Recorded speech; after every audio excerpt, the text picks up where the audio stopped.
ba cho paper baako yen sorry so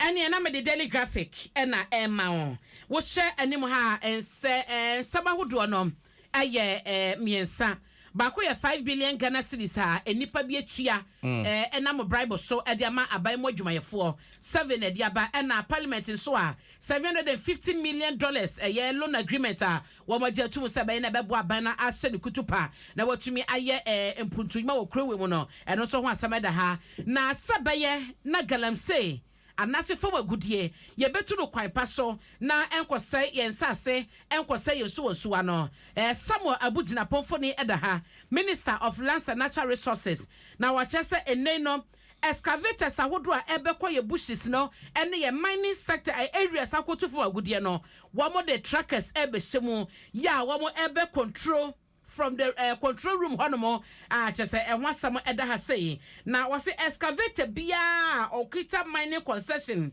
ya ebekọ asase no so esokodi dwuma no wo mo be track no electronically ya eno no eye measures ampanyefo di gu akwan so na wo mo asia no kwan se galamsey fo magudi nipa bi to a enam mra kwan so omu ni tumi so mo betu no eso ate na eno no osofo e kire se esise nyina awedu ya chese Minerals Commission no woma set up control room no ama effective rollout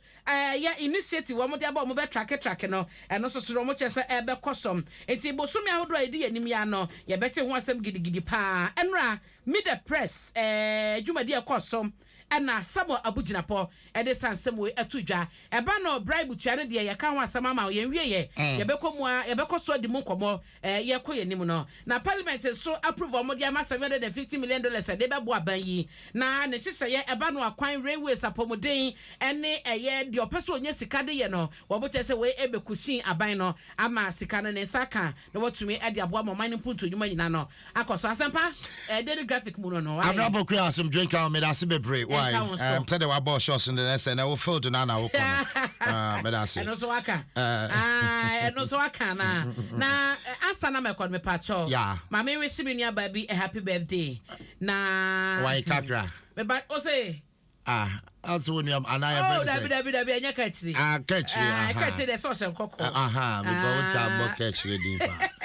okay was it ta wakachi di kachiri ayo na menua baba kwa mene no ewo KPN okay enne eye na woda na mese obade ensem nhira ahoden ene kwatenten ede ma no friend no Dina professionals network